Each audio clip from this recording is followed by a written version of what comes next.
Do you want to become a nurse in the UK but don't know where to start? Well, you have come to the right video because today I will be discussing to you how to become a registered nurse in the UK.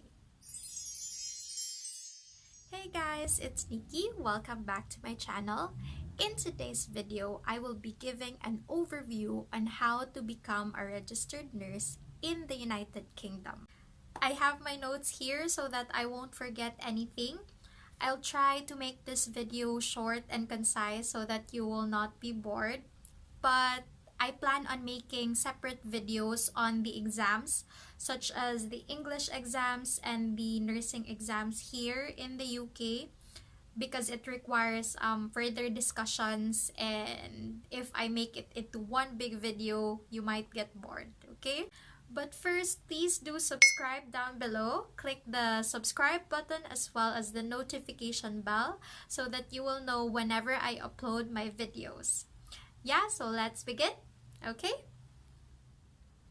In the Philippines, we have the PRC and the Board of Nursing for the registered nurses. Here in the UK, they have an independent regulator, which is called the NMC, or the Nursing Midwifery Council. So what does NMC do? They are the ones who regulate the standards of education, training, and conduct of the nurses and midwives and nurses associates to ensure that we are delivering the highest quality of care. NMC is the one who screens nursing applicants and ensures that they are qualified to become a registered nurse in the UK. The first one is you need to have your bachelor's degree in nursing, obviously, right? And you also need to be a registered nurse in your country. In my case, I had my bachelor's degree in nursing in the Philippines, specifically Cebu Velas College. Hello, fellow Venetians, proud Venetian here. And I also had my license last 2013. My license is about to expire this coming December, and I'm not so sure if I'm gonna renew it, but we'll see. The second one is you need to have your hospital experience. Although with the new update, NMC does not require you to have at least 12 months of hospital experience anymore, some trust would still look at your hospital experiences. However, if you could find agencies and trust that would accept you even if you don't have hospital experience, then good for you. The third one is your English test. May it be IELTS academic test or occupational English test or the UKVI IELTS academic. Now, this could be divided into two parts. English exam for the UK visa and immigration, and the English exam that is required by the NMC. Why is it divided into two parts? It's because NMC requires a different score while UKVI requires a much lower scores. NMC accepts IELTS academic and OET, okay? While UK visa and immigration only accepts UKVI IELTS academic. For the scores, NMC would require you to have a score of 6.5 in your writing, 7 in your listening, reading, and speaking in the IELTS academic.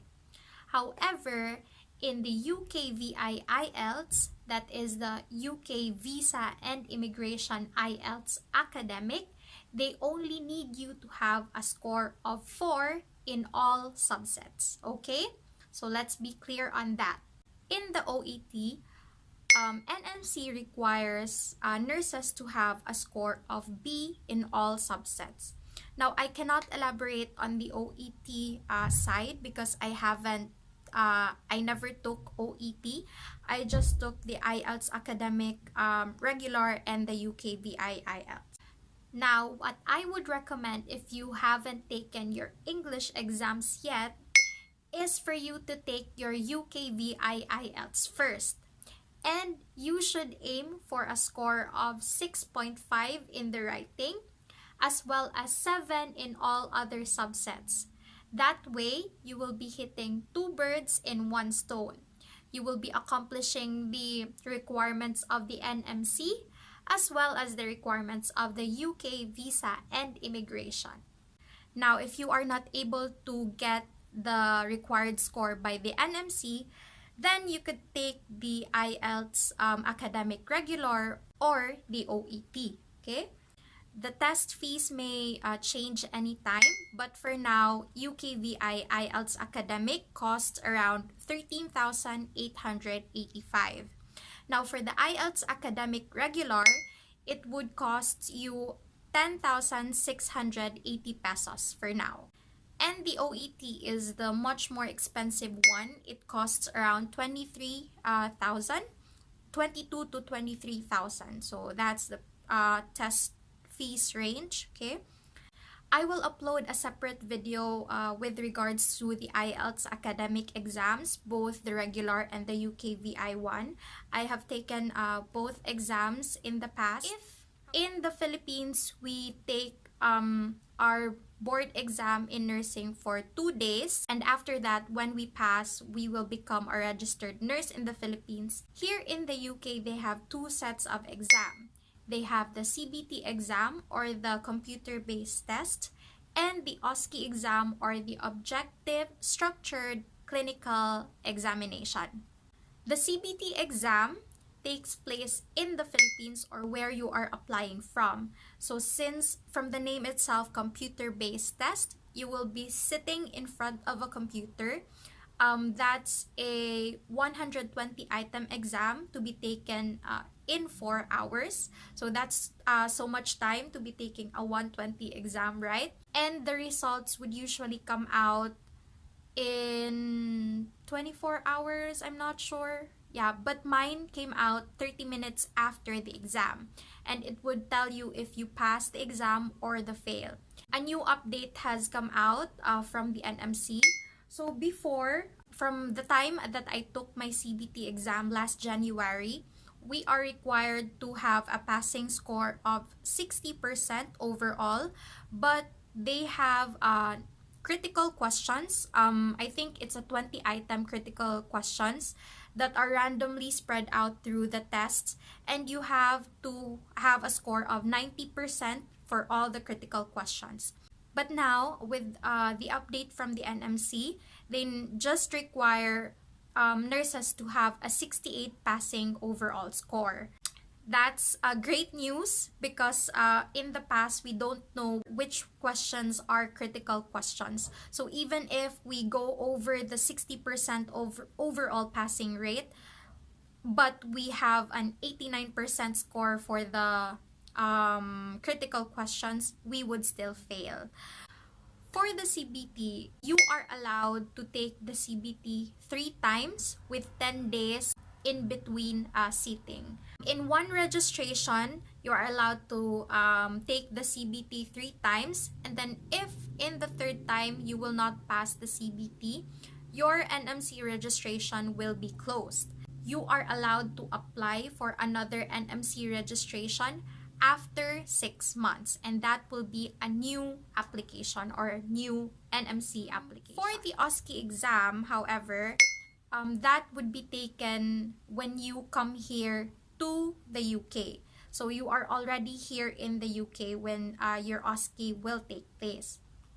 I think 3 universities will conduct the OSCE exam. One is Northampton, one is Oxford, and one is Ulster. So in my case, I will be taking my OSCE exam next week. Yeah, so please do pray for me that I would pass my exams, so that after passing my exams, I'll be able to make a video on it, and I'm much more confident to give you tips and advice on how to pass your OSCE exam as well. The difference between the CBT and the OSCE, the CBT is you are sitting in front of the computer.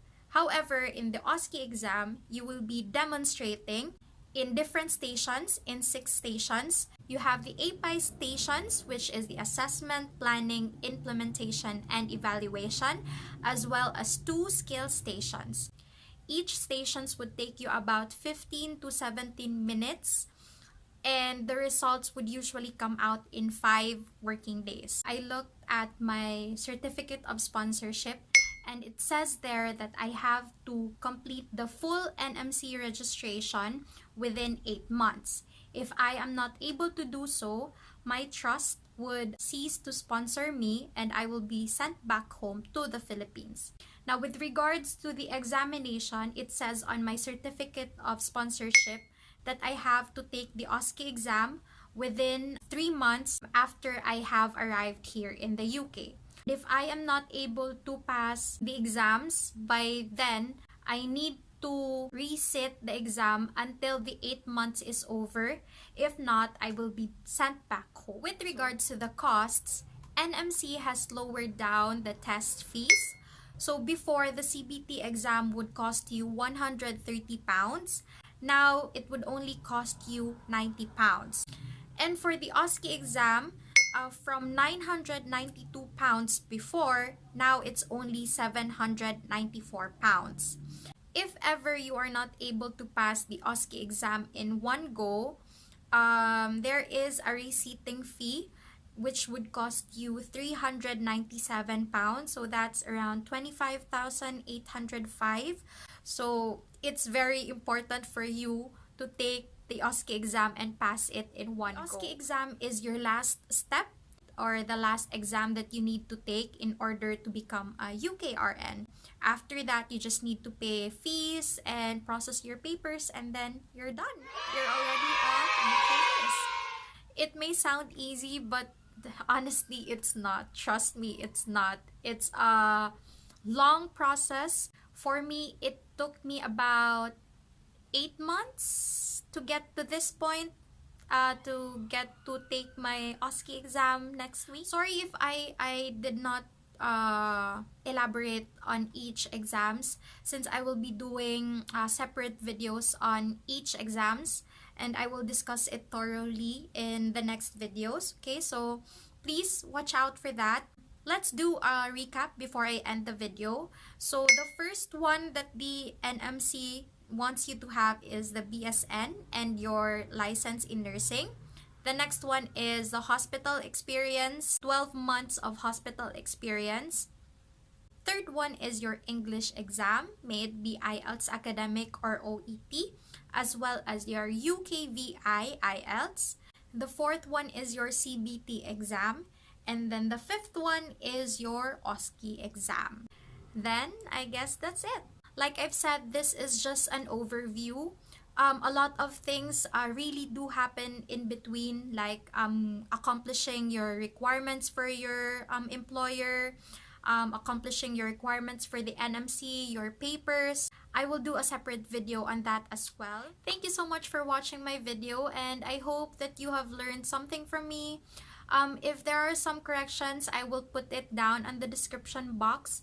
And if there are some informations that I have missed, I will also put it down on the description box below. If you like this video, please click on the like button so that I will know that you're enjoying these kind of videos, and I will be making more in the future.